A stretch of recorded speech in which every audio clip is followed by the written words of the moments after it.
రాష్ట్ర ప్రభుత్వ ఉద్యోగ సంఘాల ప్రతినిధులతో మంత్రులు కొలుసు పార్థసారథి, అనగాని సత్యప్రసాద్ అమరావతిలోని సచివాలయంలో సమావేశమయ్యారు. ఉద్యోగులు ఎదుర్కొంటున్న సమస్యలు, సంక్షేమ, సేవా అంశాలు, పెండింగ్ డిమాండ్లపై చర్చించిన సంఘాల నేతలు 23 డిమాండ్లతో కూడిన వినతి పత్రాన్ని మంత్రులకు అందజేశారు. ఉద్యోగ సమస్యలను సానుకూలంగా పరిశీలించి పరిష్కారానికి చర్యలు తీసుకుంటామని మంత్రులు హామీ ఇచ్చారు. ముఖ్యమంత్రి చంద్రబాబు నాయుడు నాయకత్వంలో ఉద్యోగాల సంక్షేమానికి ప్రభుత్వం కట్టుబడి ఉందని వారు స్పష్టం చేశారు. రాష్ట్ర ప్రభుత్వ ఉద్యోగ సంఘాల ప్రతినిధులతో మంత్రులు కొలుసు పార్థసారథి, అనగాని సత్యప్రసాద్ అమరావతిలోని సచివాలయంలో సమావేశమయ్యారు. ఉద్యోగులు ఎదుర్కొంటున్న సమస్యలు, సంక్షేమ, సేవా అంశాలు, పెండింగ్ డిమాండ్లపై చర్చించిన సంఘాల నేతలు 23 డిమాండ్లతో కూడిన వినతి పత్రాన్ని మంత్రులకు అందజేశారు. ఉద్యోగ సమస్యలను సానుకూలంగా పరిశీలించి పరిష్కారానికి చర్యలు తీసుకుంటామని మంత్రులు హామీ ఇచ్చారు. ముఖ్యమంత్రి చంద్రబాబు నాయుడు నాయకత్వంలో ఉద్యోగాల సంక్షేమానికి ప్రభుత్వం కట్టుబడి ఉందని వారు స్పష్టం చేశారు. అమరావతి పరిధిలోని ఉండవల్లి గ్రామంలో ఉద్రిక్తత నెలకొంది. సీడ్ యాక్సెస్ రోడ్డు నిర్మాణంలో ఎలాంటి నష్టపరిహారం ఇవ్వకుండా తమ పంట పొలాలు చదును చేస్తూ రోడ్లు వేస్తున్నారని రైతులు ఆందోళన వ్యక్తం చేశారు. ఈ క్రమంలో పోలీసులు, రైతులకు మధ్య తీవ్ర వాగ్వాదం జరిగి ఆ ప్రాంతంలో కొద్దిసేపు తీవ్ర ఉద్రిక్తత వాతావరణం నెలకొంది. రాజధాని అమరావతి నిర్మాణంలో అత్యంత ప్రతిష్టాత్మకమైన సీడ్ యాక్సెస్ రోడ్డు విస్తరణ పనుల కోసం ఉండవల్లి గ్రామంలో 2 ఎకరాల 73 సెంట్ల భూమిని ఆంధ్రప్రదేశ్ రాజధాని ప్రాంత అభివృద్ధి ప్రాధికార సంస్థ సిఆర్డీఏ అధికారులు స్వాధీనం చేసుకున్నారు. Undavalli CRDA unit officer, special deputy director AG Chinnikrishna పర్యవేక్షణలో భారీ పోలీసు బందోబస్తు నడుమ ఈ భూసేకరణ ప్రక్రియ జరిగింది. ఈ సందర్భంగా పొలాల్లోకి జేసీబీలతో ప్రవేశించిన సిబ్బంది పంటలను తొలగించేందుకు ప్రయత్నించగా స్థానిక రైతులు, మహిళలు తీవ్ర అభ్యంతరం వ్యక్తం చేస్తూ అడ్డుకున్నారు.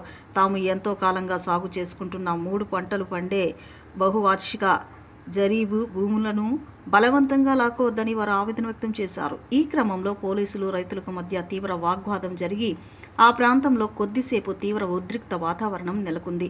సీడ్ యాక్సెస్ రోడ్డు నిర్మాణంలో తమకు తగు న్యాయం చేయాలని కోర్టుకు వెళ్లి స్టే తెచ్చుకున్నా కూడా 2 ఎకరాల 35 సెంటు భూమి ఉన్న 11 మంది రైతుల ఆవేదనను పట్టించుకోకుండా అధికారులు రోడ్డు పనులు చేపట్టడంతో వారంతా ఆందోళనకు దిగారు. మహిళా రైతులని కూడా చూడకుండా వారందరినీ భారీ పోలీస్ బలగాల మధ్య రోప్ టీం సహాయంతో వారిని పక్కకి నెట్టేసి సీడ్ యాక్సెస్ రోడ్డు పనులు కొనసాగిస్తున్న అధికారులపై మహిళా రైతులు మండిపడ్డారు. పచ్చని పొలాల్లో మహిళా రైతులు కన్నీటి రోదనలతో శాపనార్థాల మధ్య సీడ్ యాక్సెస్ రోడ్డు పనులు కొనసాగుతున్నాయి. తమకు మార్కెట్ ధర ప్రకారం అధిక పరిహారం అందించాలని, గ్రీన్ జోన్ పరిమితులను తొలగించాలని ఇక్కడ రైతులు డిమాండ్ చేస్తున్నారు. రాష్ట్రంలో నిరుద్యోగ సమస్యలను నిర్మూలించడమే ధ్యేయంగా కూటమి ప్రభుత్వం పనిచేస్తుందని మాజీ ఎమ్మెల్సీ, రాష్ట్ర ప్రభుత్వ గౌరవ సలహాదారులు షరీఫ్ స్పష్టం చేశారు. ముఖ్యమంత్రి చంద్రబాబు నాయుడు, ఐటీ విద్యాశాఖ మంత్రి నారా లోకేష్ బాబు నేతృత్వంలో యువతకు పెద్దపీట వేస్తూ రాష్ట్ర వ్యాప్తంగా విస్తృతంగా పరిశ్రమలను తీసుకువచ్చి ఉపాధి అవకాశాలను మెరుగుపరిచేందుకు అహర్నిశలు కృషి చేస్తున్నారని కొనియాడారు.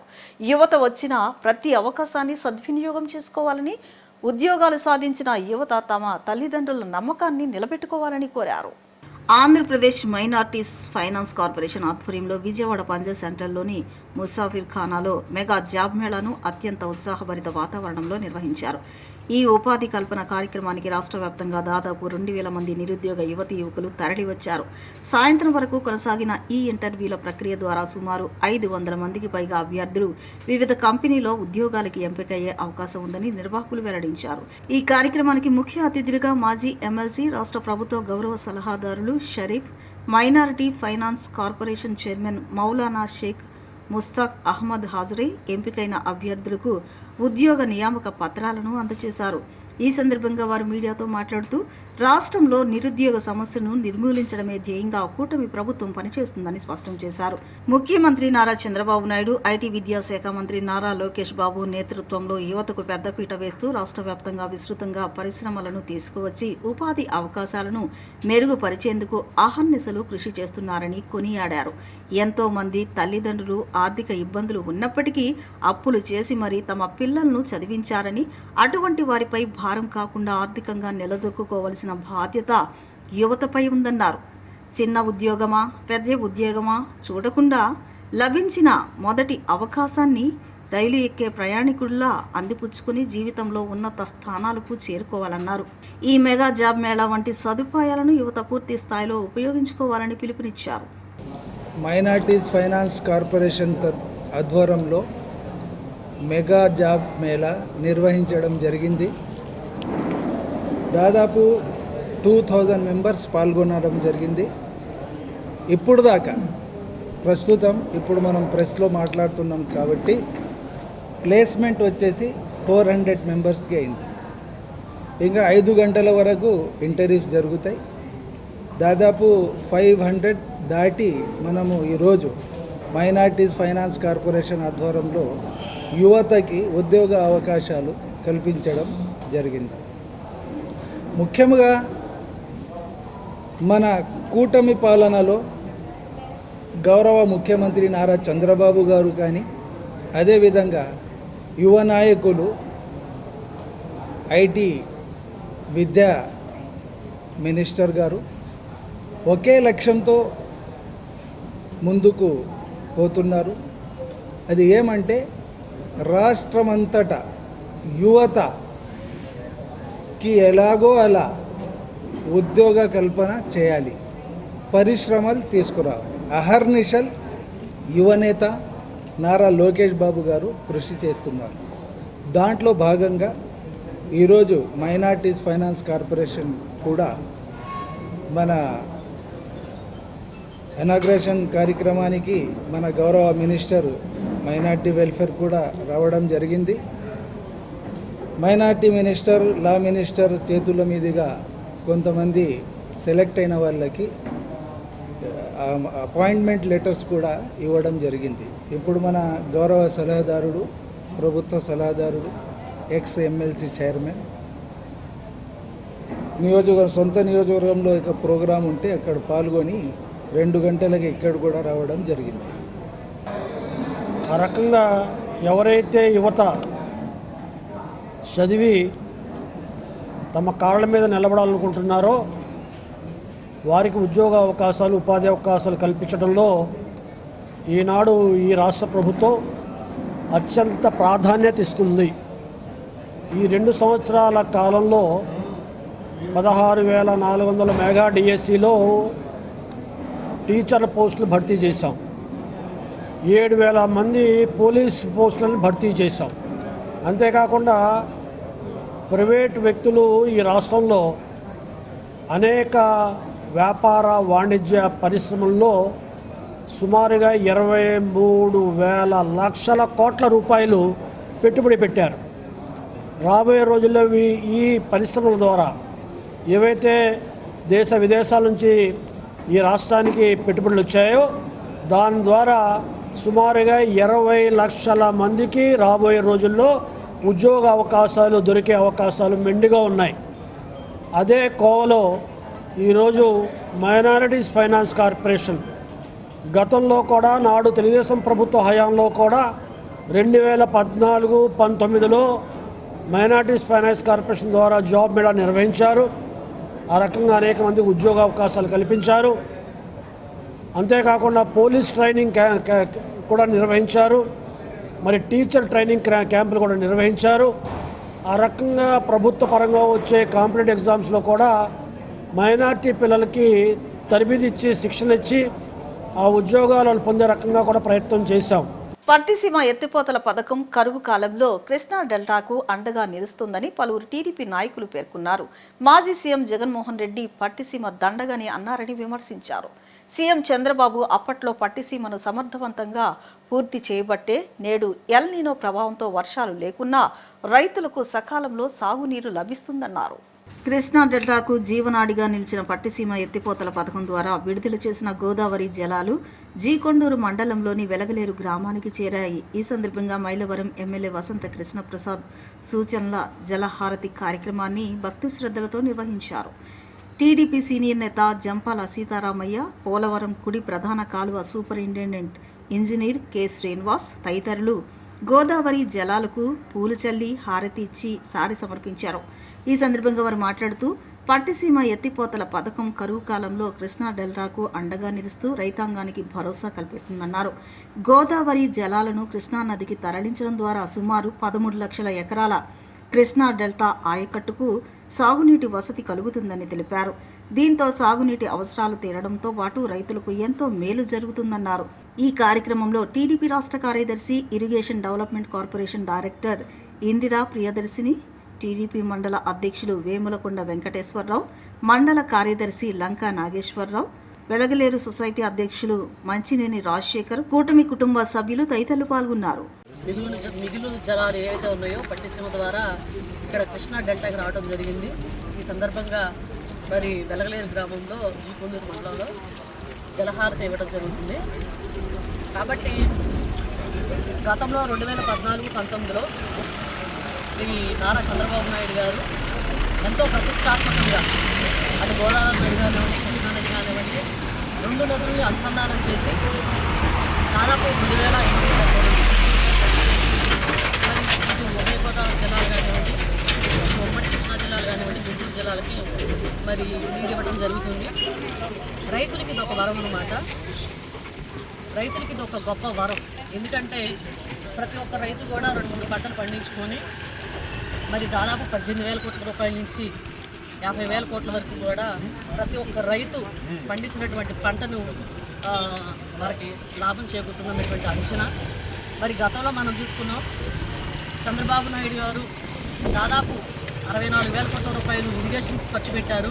నిరుపయోగంగా వాళ్ళ ఒక్క టీఎంసీ నీరు కూడా నిలబడలేని దుస్థితిలో తెలంగాణ ప్రభుత్వం ఆ రోజున మరి ప్రజాధనాన్ని దుర్వినియోగం చేస్తే 1300 కోట్లతోటి దార్శనికుడైనటువంటి చంద్రబాబు నాయుడు గారు మరి ఈ రైతాంగాని కోసం మరి పోలవరాన్ని ఎత్తుకొని ఆయన రావడంతోనే పోలవరాన్ని మొదలుపెట్టి మరి ఆ పోలవరం ప్రాజెక్టు అయ్యేసరికి మరి ఆలస్యం అవుతుంది. కాబట్టి అప్పటికప్పుడు మరి రైతులకు ఇబ్బంది పడకుండా కృష్ణా డెల్టాని స్థిరీకరించడానికి మరి ఈ కాలువ పొడుగుతో 174 కిలోమీటర్లు రైతాంగానికి నీరు అందించడం కోసం కూడా మరి ఆ రోజున పట్టిసీమ అనే బృహత్తరమైన కార్యక్రమాన్ని, ఎత్తిపోతల పథకాన్ని మరి ప్రవేశపెట్టి ఈ రోజున రైతులకి పండగలాగా ఈ మరి నారా చంద్రబాబు నాయుడు గారు ఈ రోజున రైతులకి ఇంత మంచి కార్యక్రమం చేయడం రైతులు హర్షణీయ వ్యక్తం చేస్తూ ఉన్నారని చెప్పి ఈ సందర్భంగా తెలియజేస్తూ మరి మా వెలగలేరు గ్రామం తరఫున మన రాష్ట్ర ముఖ్యమంత్రి చంద్రబాబు నాయుడు గారికి, అలాగే నీటిపారుదల శాఖ మంత్రులు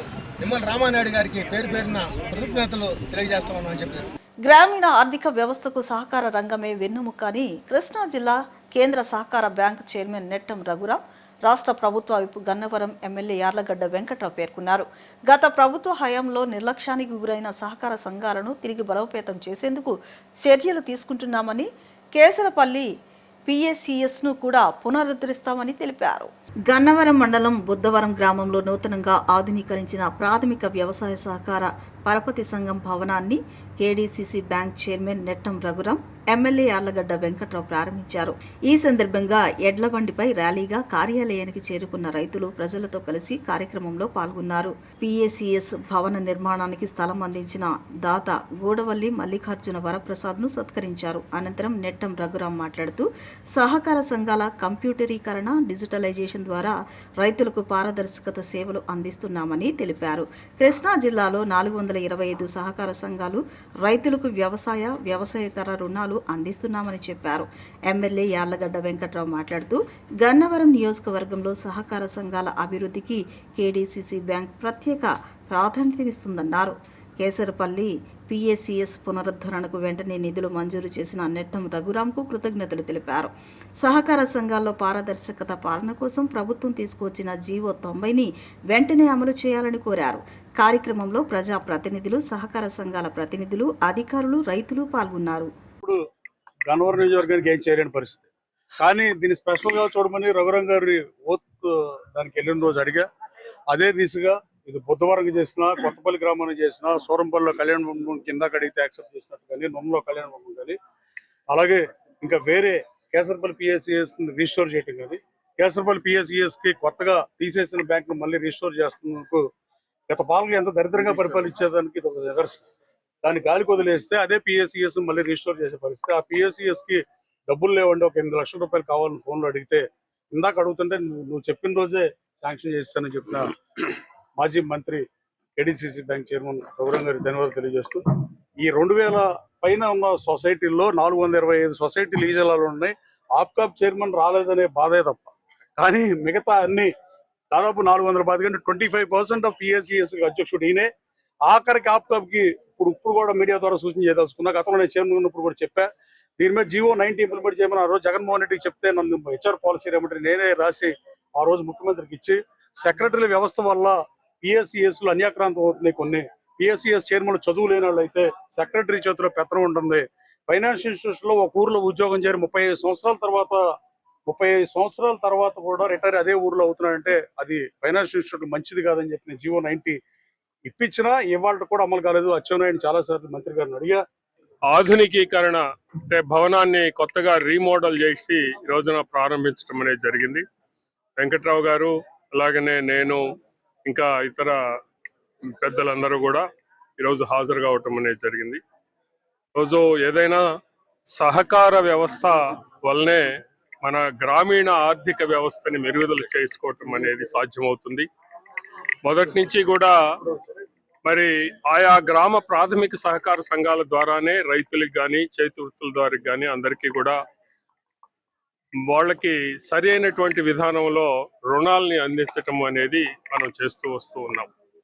ఈ రోజున ప్రత్యేకించి సహకార్ సే సమృద్ధి అనేటటువంటి నినాదంతో సెంట్రల్ గవర్నమెంట్ ఒక ప్రత్యేకమైనటువంటి చట్టాన్ని తెచ్చి 5 ఏళ్ళు అయింది. ఇప్పటికీ మొత్తం దేశంలో ఉన్నటువంటి దాదాపు 8 లక్షల పైచిలకు సహకార సంఘాలని ఈ రోజున ఏ రకమైన సహకార సంఘాలు అన్నిటినీ కూడా ఈ రోజున ఈ యొక్క కంప్యూటరైజ్ చేయటం అనేది జరిగింది. ఈ సాంకేతికమైనటువంటి విధానాలను ఈ రోజున దానిలో తీసుకొని వచ్చి దానిలో ఒక ప్రొఫెషనలిజాన్ని ప్రవేశపెట్టి ఏదో సాంప్రదాయకంగా కాకుండా ఒక పద్ధతి ప్రకారం ట్రాన్స్పరెంట్గా ఈ యొక్క డిజిటలైజేషన్ చేయటం కానీ, కంప్యూటరైజ్ చేయటం కానీ, ఏది రుణం అంటే రుణాలని అందించేటటువంటి క్రమంలో అప్లికేషన్ పెట్టుకునేటటువంటి స్థాయి నుంచి డిస్బర్స్మెంట్ వరకు కూడా, అలాగనే ఇతర ఆడిట్ వ్యవహారాలు కానీ ఇలాంటివి అన్నిటినీ కూడా ఈ రోజున ఈ సాంకేతికమైనటువంటి పద్ధతులు ట్రాన్స్పరెంట్ గా చేయాలి అనేటటువంటి ప్రయత్నం ఈ రోజున చేస్తా ఉన్నాం.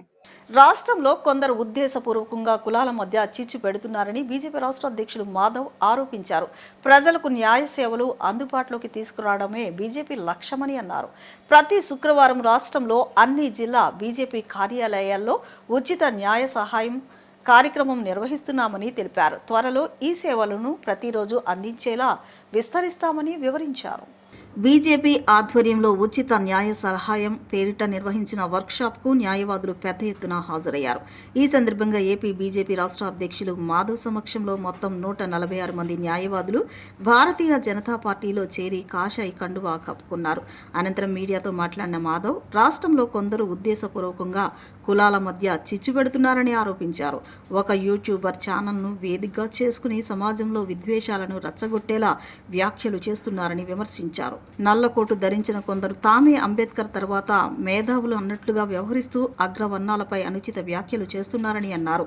దళిత క్రిస్టియన్ అనే భావనకు రాజ్యాంగంలో ఎలాంటి గుర్తింపు లేదని, ఈ అంశంపై సుప్రీంకోర్టు అనేక కేసుల్లో ఇప్పటికే స్పష్టమైన తీర్పు ఇచ్చిందని పేర్కొన్నారు. దళితులు క్రైస్తవ మతంలోకి మారితే ఎస్సీ రిజర్వేషన్లు వర్తించవని సుప్రీంకోర్టు చెప్పిందని ఆయన వ్యాఖ్యానించారు. రావణ్ అరెస్ట్ అంశంపై స్పందిస్తూ రావణ్ అనే పేరును గొప్పగా భావించి పెట్టుకున్నారని, అలాంటి వ్యక్తిని పోలీసులు అరెస్ట్ చేశారన్నారు. ఈ వ్యవహారంలో మాజీ డీజీపీ ఏబీ వెంకటేశ్వరరావు చేసిన వ్యాఖ్యలపై కూడా మాధవ్ ప్రశ్నలు లేవనెత్తారు. ఆయన మాట్లాడిన మాటలకు అర్థం ఆయనకైనా తెలుసా అనే సందేహం వ్యక్తం చేశారు. ఉగ్రవాద సంస్థలకు సహకరించాలనే ఆరోపణలు ఎదుర్కొంటున్న వ్యక్తికి సిపిఐ ఎలా మద్దతు ఇస్తుందో చెప్పాలని డిమాండ్ చేశారు. అలాగే రావణ్కు వైసీపీ మద్దతు ఇస్తే ఆ పార్టీ హిందూ వ్యతిరేకిగా ప్రజలు భావించే పరిస్థితి వస్తుందని విమర్శించారు. అంబేద్కర్ను అభినవ మనువుగా ఆయనే అభివర్ణించుకున్నారని పేర్కొన్న మాధవ్ అసలు సమాజంలో ఉన్నవి వర్ణాలేనని, కులాలుగా విభజించి గెజెట్ చేసినది బ్రిటిష్ పాలకులేనన్నారు.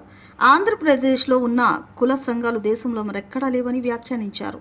ఇచ్చేసి ఏదైతే షేర్స్లో ఈ విధంగా చేయొచ్చు అని చెప్పి తను మోసం చేసిన తీరు, అలాగే బిట్ కాయిన్స్లో అనేక మంది డబ్బులు కోల్పోయిన తీరు, ఈ విధంగా పెద్ద ఎత్తున ఈ యొక్క సైబర్ క్రైమ్ సంబంధించిన అవేర్నెస్ తప్పనిసరిగా మన యొక్క లీగల్ ఫోరం ద్వారా కండక్ట్ చేయటం, దాని అవేర్నెస్ పెంచడం. అలాగే యువత ఈ దేశంలో రాష్ట్రంలో పెద్ద ఎత్తున డ్రగ్స్ యొక్క మహమ్మారిలో కొట్టుమిట్టాడుతున్నారు. చిన్న స్కూల్ పిల్లల దగ్గర నుంచి ప్రారంభమైంది. ఇది మన ఇంటికి కూడా రాకుండా ఉండలేని ఒక పరిస్థితి. డ్రగ్ అవేర్నెస్ క్యాంపెయిన్ చేయాలి. అదే సమయంలో ఏదైతే నార్కోటిక్ డ్రగ్ ప్రొటెక్షన్ NDPS సంబంధించిన దానికి సంబంధించిన ఏవైతే విషయాలు చట్టంలో పొందుపరిచిన విషయాల్ని తప్పనిసరిగా తెలియజేయాలి. ఒకసారి NDPSలో కానీ వాడు కానీ శిక్ష పొందే అవకాశం దొరికితే దాన్ని అరెస్ట్ అయితే జీవితంలో బయటికి రాలేని పరిస్థితి, 20 సంవత్సరాల పైగా జైల్లో ఉండే పరిస్థితి. అలాగే పాస్కో కేసు కూడా అత్యంత ప్రమాదకరం. తెలిసి తెలియని వయసులో పిల్లలు చేసే తప్పుల కారణంగా తల్లిదండ్రులు పాడుతున్న వధ, సుమారు 20 సంవత్సరాల పాటు అరెస్ట్, దానికి శిక్ష ఉంటుంది. ఆ విధంగా జైల్లో నగిపోతే మొత్తం తన యొక్క జీవితమే కోల్పోయే పరిస్థితి. కనుక దానికి సంబంధించిన అవేర్నెస్, ఆ విధంగా ఏవైతే ముఖ్యమైన చట్టాలు ఉన్నాయో వాటికి సంబంధించిన అవేర్నెస్ తప్పనిసరిగా పార్టీ ఆఫీస్ కేంద్రంలో చేయటం, అనేక చోట్ల క్యాంపులు కండక్ట్ చేయటం, ఒక్కొక్క యాక్ట్ మీద ఒక ఆలోచనని ప్రజల్లో రేకెత్తించే ప్రయత్నం చేయటం. అలాగే నరేంద్ర మోడీ గారు అనేక రకాల సంస్కరణలు తీసుకొచ్చారు. మొత్తం ఏదైతే కొలోనియల్ మైండ్ సెట్ ఉందో దాన్ని తొలగించే విధంగా మన యొక్క ఏదైతే ఇండియన్ పీనల్ కోడ్ని, అలాగే మిగతా 3 చట్టాలు తీసుకురావడం జరిగింది. ఆ చట్టాలను కూడా భారతీయ నామకరణం చేయటం జరిగింది. వీటితో పాటు మన లేబర్ కోడ్స్ 44 లేబర్ లాస్ అన్నింటినీ తీసుకొచ్చి 4 కోడ్స్ కింద కన్వర్ట్ చేశారు. ఆ కోడ్స్ యొక్క పరిస్థితి, దాంట్లో నుంచి ఏ విధమైన లాభం మనం పొందుతున్నాం. అయోధ్య రామ మందిర్లో జరిగిన చోరీకి ఎవరు బాధ్యత వహిస్తారని మాజీ కేంద్ర మంత్రి దీపాదాస్ ప్రశ్నించారు. ధర్మం, నైతిక ప్రవర్తనకు ప్రతిరూపమైన శ్రీరాముడు కోట్లాది మంది భారతీయుల విశ్వాసానికి, మనస్సాక్షికి ప్రతీక అని ఆమె పేర్కొన్నారు. రామ మందిర నిర్మాణానికి అన్ని వర్గాలు కానుకలను అందించారన్నారు. అంత సక్రమంగా జరిగితే చంపత్ రాయ్, అనిల్ మిశ్రా రాజీనామాలను ఎందుకు ఆమోదించారని ఆమె ప్రశ్నించారు. ఇది కేవలం ఆర్థిక కుంభకోణం మాత్రమే కాదని, కోట్లాది మంది భక్తుల విశ్వాసం, నమ్మకం, భావోద్వేగాలకు జరిగిన తీవ్రమైన ద్రోహమని ఆమె అభివర్ణించారు. Now we all know in last 3 decades BJP's political agenda was to build up Ram Mandir in Ayodhya. It was not a religious agenda, it was a politically motivated agenda. And it was done in last 3 decades in many ways. First they took the brick, then they said they will form the temple, then they started donation from the people, house to house donation.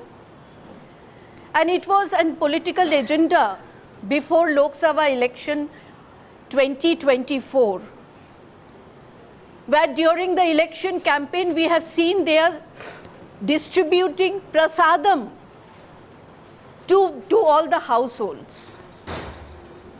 to give an impression that Hindutva is the biggest weapon for BJP RSS.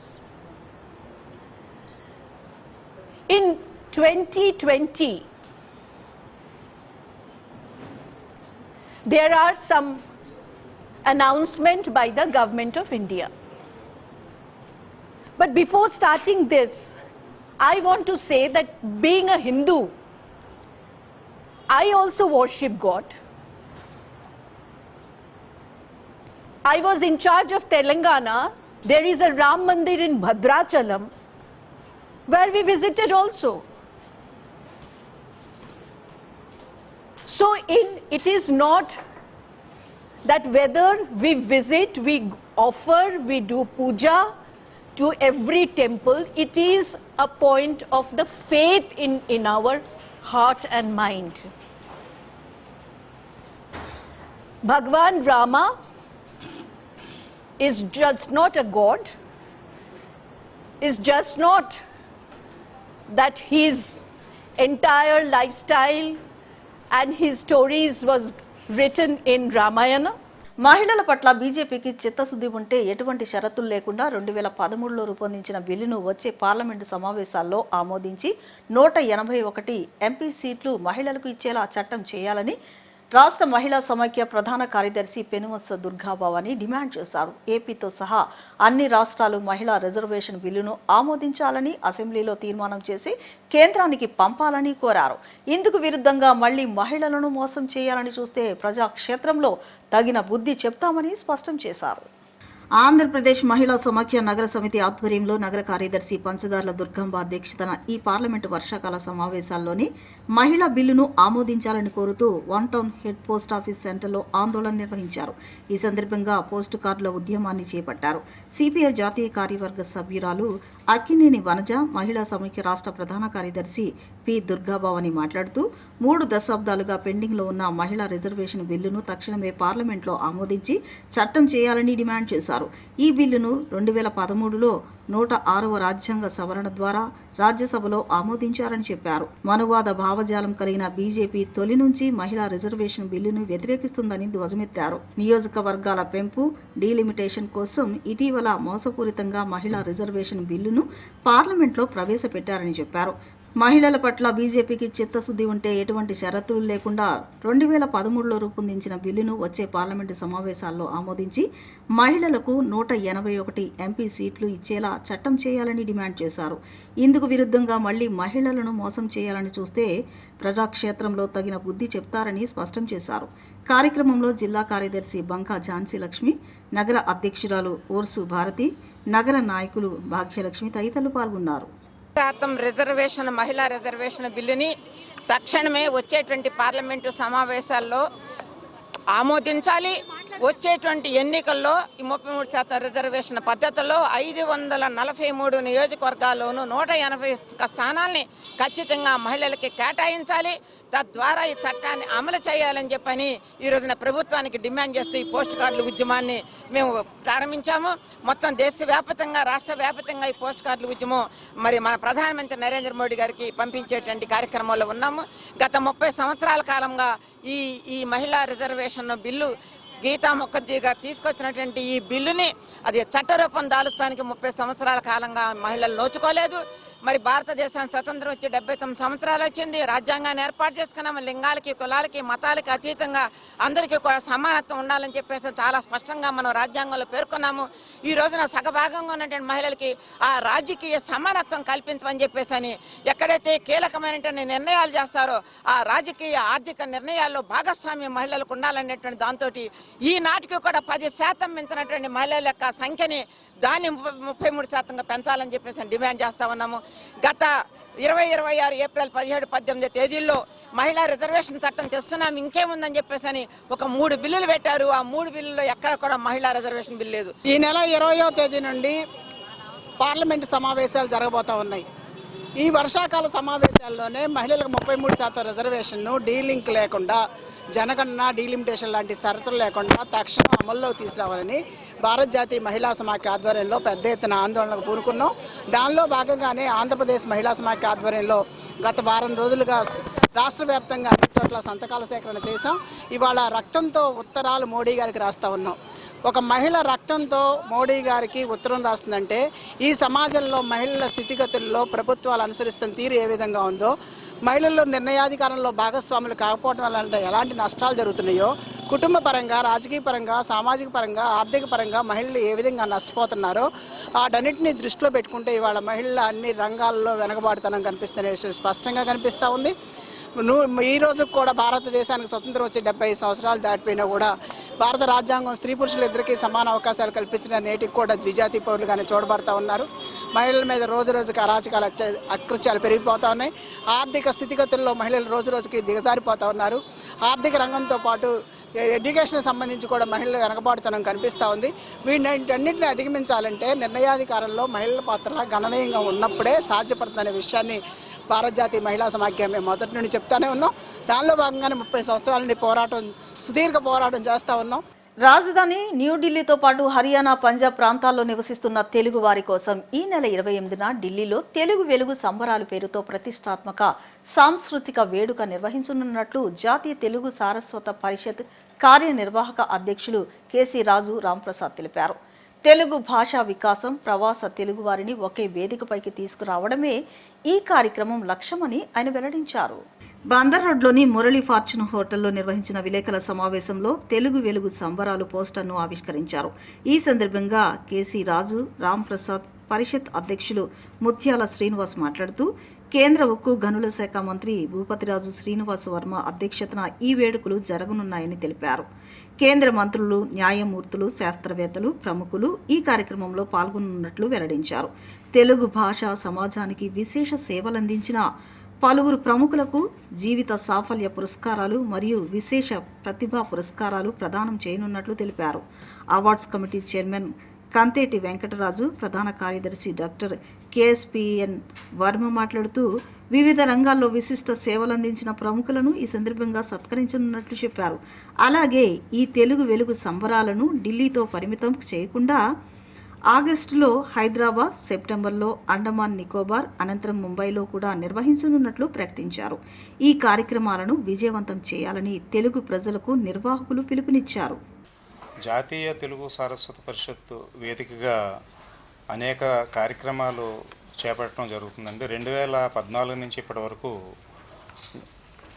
International short film festival పేరిట పాలకులలో 4 పర్యాయాలు film festival అంటే నిడివి చిన్న ఒక 5 minutes 10 minutes నిడివి గల చిత్రాలను ప్రదర్శించి అందులో అత్యంత ప్రతిభ కనబరిచినటువంటి ఫిలిమ్స్కి మొదటి, ద్వితీయ, తృతీయ బహుమతులు అందజేసి నేడు ఎంతోమంది నిర్మాతలకి అదేవిధంగా డైరెక్షన్ ఇచ్చేటువంటి వాడు వివిధ నటనలో ప్రతిభ కనబరిచిన వాళ్ళకి ఎంతోమందిని మా ఫిలిం ఫెస్టివల్ కార్యక్రమం ద్వారా వెలుగులో తేవడం జరిగిందండి.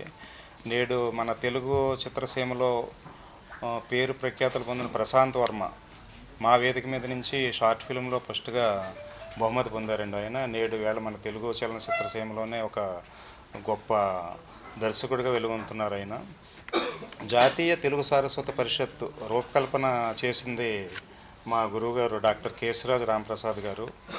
మాజీ హోమ్ మినిస్టర్ చేగొండి వెంకట హరరామ జోగయ్య గారు. మన తెలుగు రాష్ట్రాల్లో ఆయన పేరు తెలియని వారు ఉండరు. ఆయనకి ఎప్పటి నుంచో ఒక ఆకాంక్ష, గోదావరి తీర ప్రాంతాల్లో ఒక ఫిల్మ్ ఇన్స్టిట్యూట్ నెలకొల్పి ఆ ఇన్స్టిట్యూట్ నుంచి ప్రతిభావంతుల్ని తెలుగు చిత్ర పరిశ్రమకి పరిచయం చేయాలని ఆయన కోరికండి. అది మా సంస్థ గొప్పతనం. ఎందుకంటే ప్రజలకి ఏ విషయాన్నైనా నిర్భయంగా చేరవేయగలిగేది మీడియాని నమ్మి మా మీడియాలో ఉన్న ఒక మిత్రుడిని అధ్యక్షులను కూడా చేసుకున్నాం. చాలా కార్యక్రమాలు చేస్తాం. ముఖ్యంగా ఈరోజు ఓకే, నా పేరు కేశీరాజు రాంప్రసాద్, జాతీయ కార్యనిర్వాహక ఈ తెలుగు సంస్థకి కార్యనిర్వాహక అధ్యక్షుడిగా ఉన్నాను నేను. అయితే ఇవాళ మేము ఇక్కడికి వచ్చినటువంటి ప్రధానమైన కారణం ఏంటంటే కార్యక్రమాలు మనం తెలుగు నేలలో చేస్తున్నాము. అదే ఇతర రాష్ట్రాల్లో ఉన్న చాలామంది తెలుగు వాళ్ళ కోసం కూడా కార్యక్రమాలు చేయాలనే ఉద్దేశంతో న్యూఢిల్లీలో ఆంధ్ర అసోసియేషన్ భవనంలో లోధి రోడ్లో సాయిబాబా గుడి పక్కన ఉన్నటువంటి ఆంధ్ర అసోసియేషన్ భవనంలో 28వ తారీఖు సాయంకాలం 4 గంటలకి తెలుగు వెలుగు సంబరాలు అనే ఒక తెలుగు భాషకు సంబంధించిన ఔన్నత్యాన్ని పెంచే ఒక అద్భుతమైనటువంటి కార్యక్రమాన్ని రూపొందించాం. ఆ కార్యక్రమానికి సభాధ్యక్షులుగా కేంద్ర ఉక్కు గనుల శాఖ మంత్రి శ్రీ భూపతిరాజు శ్రీనివాస్ వర్మ గారు దానికి అధ్యక్షత వహిస్తున్నారు. అలాగే చాలామంది 3 కేంద్ర మంత్రులు, అలాగే ఒక సుప్రీంకోర్టు, హైకోర్టు న్యాయమూర్తులు, అలాగే ఆర్మీలోను డిఫెన్స్లోనూ పనిచేసే ఆఫీసర్లు, ఇలాంటి పెద్ద పెద్ద వాళ్ళతో మనం ఈ కార్యక్రమాన్ని అక్కడ నిర్వహిస్తున్నాం. దాంట్లోనే ఈ సంగీతం ఉంటుంది, సాహిత్య కార్యక్రమాలు, ఇలా ఎన్నో కార్యక్రమాలు జరుగుతున్నాయి. ఆ కార్యక్రమాలతో పాటు ఏంటంటే వివిధ సామాజిక సేవా రంగాల విశిష్టమైన సేవలు చేసినటువంటి వ్యక్తులకి మేము జాతీయ వాగ్దేవి జీవిత సాఫల్య పురస్కారాలను ఇస్తున్నాం. ఇప్పుడు చిన్న విరామం తీసుకుందాం.